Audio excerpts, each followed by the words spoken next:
By Christmas, I'll be sipping champagne in Tuscany with your money.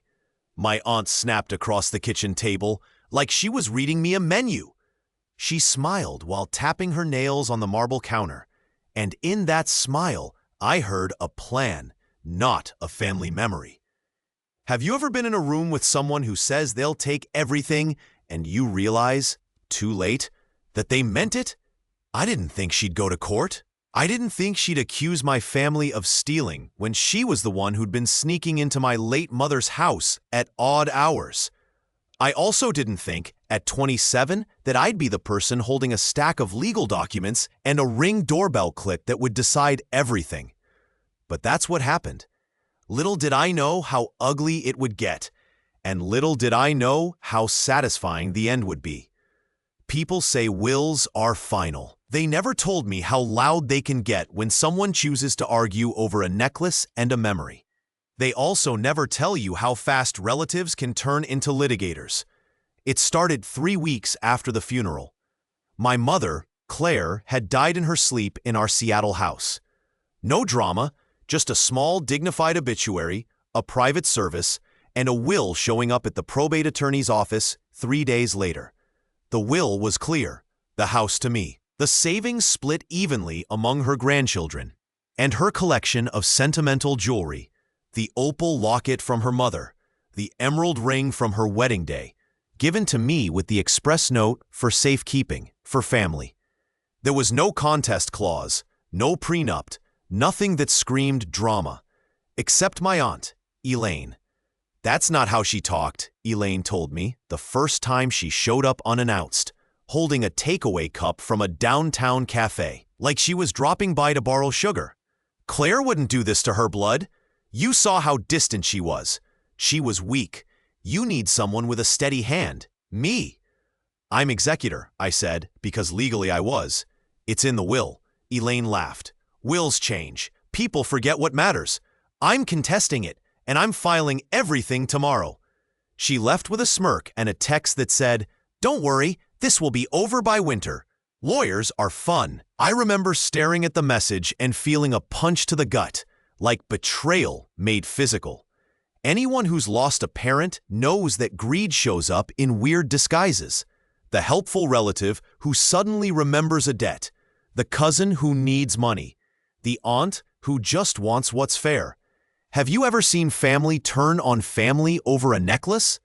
Tell me I'm not crazy for thinking she was already counting my inheritance.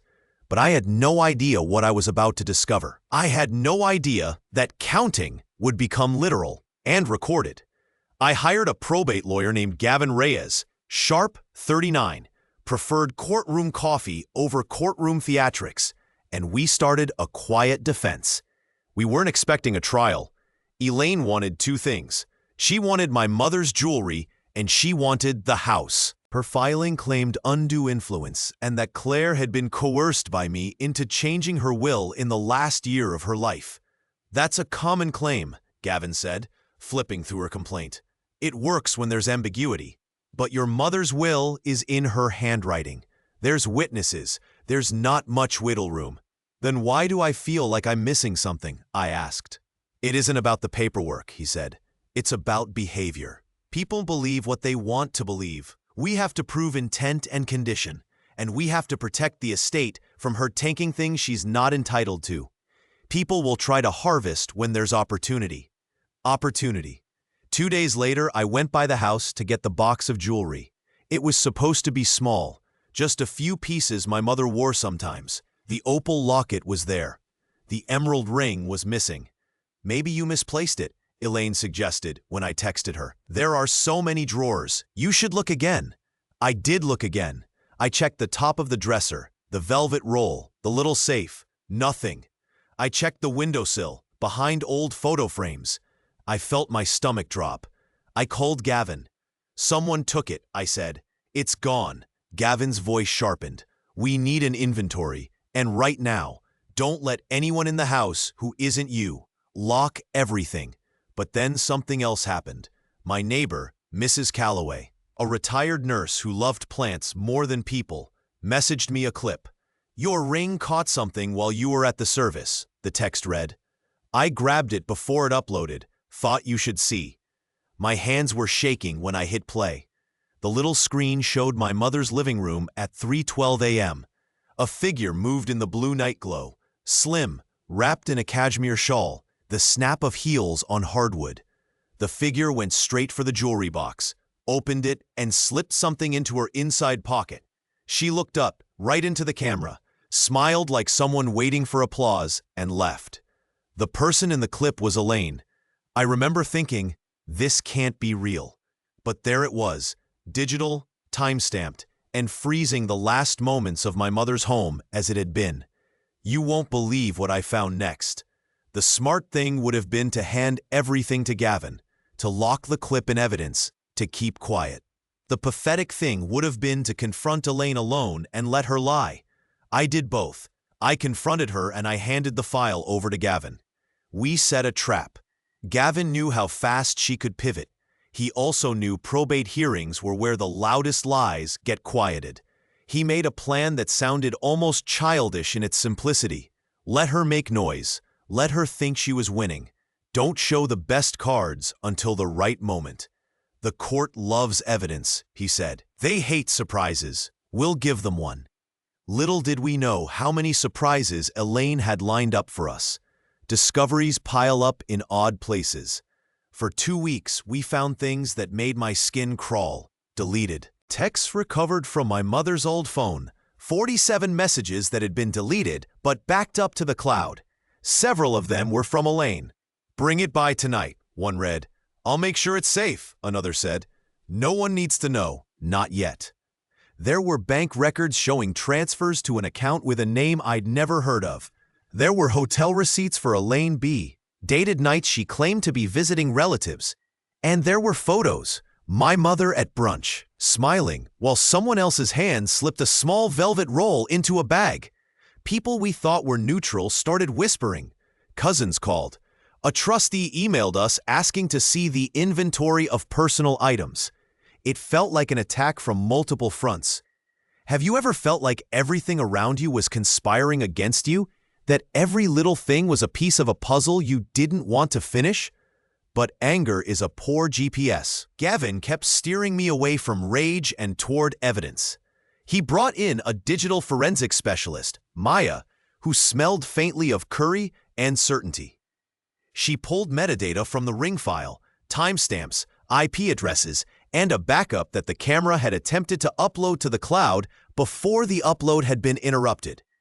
The upload failed because signal dropped, she said, tapping a screen.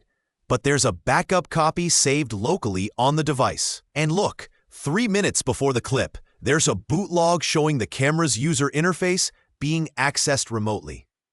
Why would someone do that? I asked. Because they thought they'd erase the evidence, Maya said. Because they knew cameras saved. Because they probably wanted the footage to disappear. It was elegant and ugly at the same time. People who commit theft today often forget they're leaving receipts in cloud logs and HTTP headers. It was, strangely, the surveillance era's poetic irony. That arrogance, thinking a recorded world could still hide anything, was practically a character flaw for Elaine. But nothing goes according to plan without friction. We had 3 near disasters that made me almost give up. First, Elaine's lawyer, some slick guy named Carter Blackwood with a jawline that looked like a corporate merger, filed an emergency motion demanding preservation of all evidence, but also asked for a gag order. The judge granted a temporary restraining order preventing either side from publicizing certain items, which meant Gavin couldn't release the ring clip to the press or social media. We were trapped with evidence we couldn't use to sway public opinion. Great, I remember saying, so she's going to keep lying in the dark. Second, one morning I got an email that made my chest drop. The ring footage failed integrity check. The file had a checksum mismatch. The defense's server reported it as corrupted. I remember looking at Gavin like the air had a weight. Did someone tamper? He wondered. Maybe it's just a file glitch, I said, but my voice trailed off. Maybe, he said, not convinced. Maya, can you salvage it? Maya frowned for 2 days, working with code and patience. There's a fragment here. she said finally. But someone used a device with an IP address registered to Blackwood, and it made repeated calls to the cloud around midnight the night after your mother's funeral. Third, our key witness, the family housekeeper, Jorge, went missing on depositions day. He had been there the night my aunt dropped by.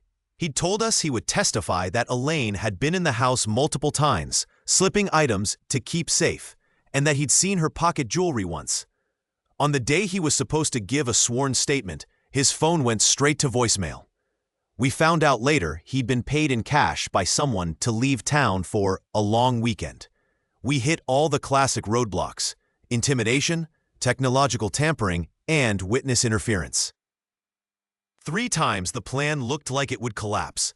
3 times I thought, this might be bigger than our little estate fight.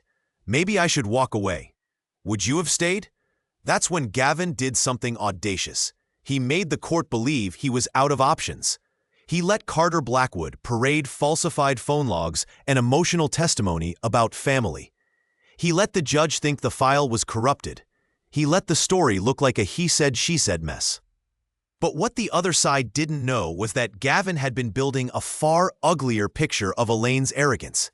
He'd subpoenaed the phone records of a UPS driver who'd made an odd delivery to a storage unit in Bellevue the month my mother died. He'd tracked a payment, $3,200 in cash, to Jorge's account 2 days after the funeral. He'd pulled up the metadata from a restaurant where Elaine had been seen weeks earlier. And the timestamp matched one of the deleted messages. He'd forced Blackwood to disclose more than he wanted in a discovery hearing. And in that disclosure, Blackwood had accidentally attached a draft letter from Elaine in which she wrote, "Make sure nothing looks missing. If anything does, blame the executor." That line, "blame the executor," felt like a rope pulling the whole scheme into view. It showed intent. It showed premeditation. But suspicion is not proof. You need a courtroom with a projector and a judge who hates playing guessing games. On the morning of the big hearing, the probate courtroom smelled like stale coffee and expensive cologne. People in suits adjusted ties. Elaine wore an Armani suit and the kind of perfume that announces itself before the person does. She sat with Blackwood, elbowing him when he tried to whisper. "You're too stupid to even see what's coming," she said at one point, maybe to a reporter, maybe to herself. It sounded like a threat. It sounded like confidence. Gavin walked in with a folder so standard I thought it was a decoy. He sat, smiled politely at the judge, and waited until Blackwood had finished his drama. Then he stood. "Your Honor," Gavin said crisply, "we will present evidence of theft, tampering, and witness coercion. We ask that the court consider sanctions against those who obstruct justice. But first, we would like to present a single piece of video evidence." Blackwood scoffed. "The only footage we've received has been corrupted. Let's be honest." "Correct," Gavin said. "Which is why we're not submitting the corrupted file. We're submitting the original, unaltered file that was recovered from an independent device." He handed a thumb drive to the court clerk. Blackwood's face shifted. "Where did you get that?" "From Mrs. Calloway," Gavin said. "She downloaded a copy of the ring clip before it attempted to upload. It has been in our possession with chain of custody paperwork since April 4th. There was a beat, a dramatic pause where everyone in the room whispered. Little did they know, there was one more detail Gavin hadn't said. He had a second clip, longer, earlier, showing Elaine entering the house 2 nights before the funeral and pocketing the emerald ring. "Play it," the judge said. The video started. I saw the living room in the soft glow of a nightlight. Elaine walked in, shrugging off a coat. She moved to the jewelry box, hesitated, and then, like someone ensuring all eyes were elsewhere, slicked the emerald ring into a side pocket of her coat. She stopped. She looked directly into the camera and smiled wide. The kind of smile people use when they expect applause. "She stole it," I whispered. "That's theft," someone said near me. Elaine's face didn't register surprise. Her jaw tightened. "I have rights," she said too loud. "I can visit family. I can take care of things." "Ma'am," the judge said, "this appears to be theft." Blackwood tried to salvage. "Your Honor, the footage can be explained. She was tidying, perhaps moving the item to a safer place." "Tidying at 3:12 a.m.? The judge asked. "By taking property and placing it on yourself. There were murmurs in the room, the kind that feel like a courtroom shifting. But then Gavin did the one thing that made the air change from tension to something almost electrical. He didn't just play the clip. He played the audio from the backup. He had Maya enhance it. Over the low thrum of an HVAC system, you could hear Elaine's quiet voice. "Nobody will know. Just keep smiling." The look on Elaine's face was a slow crumple. Confidence turned brittle. Arrogance turned infantile. "You're going to pay for this," she told me, suddenly small.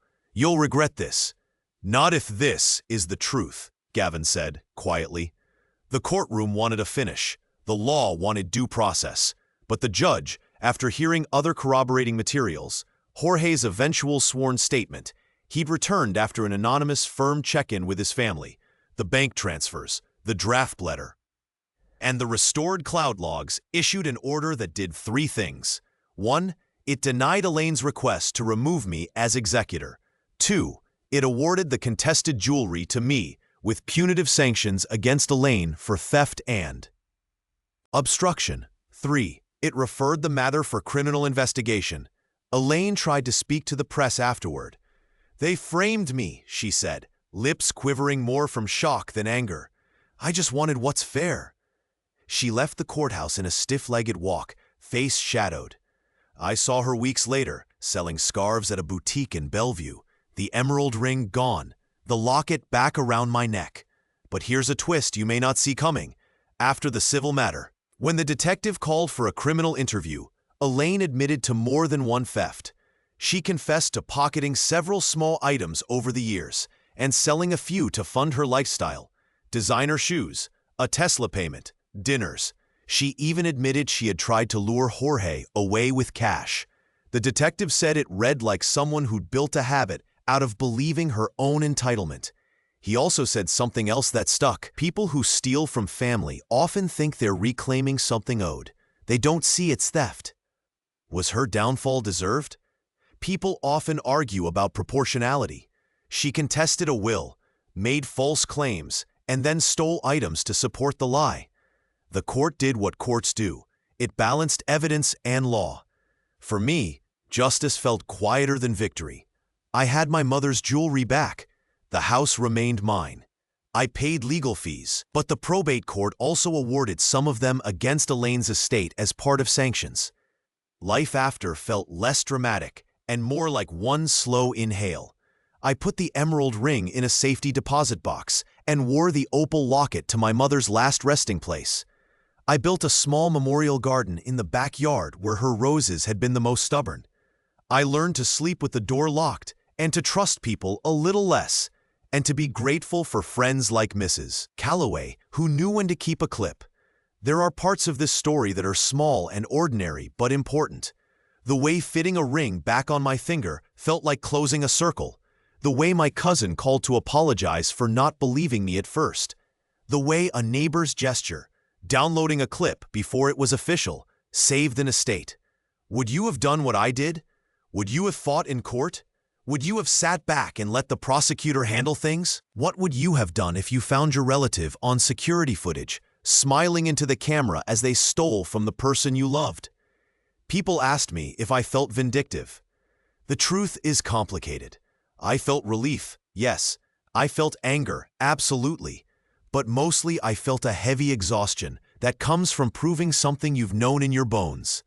I also felt a strange upward tug of pride. Not in the litigation, but in the care of memory. I like to think my mother would have appreciated the fight, not for itself, but for the respect of how she chose to leave things. Here are some facts that shocked even the judge. There were 47 deleted messages recovered that showed premeditation. The house had been appraised at a little over $12 million because of location and the historic value of certain items. And Elaine had been lying about the nature of family ties for approximately 2 years, according to travel and purchase records.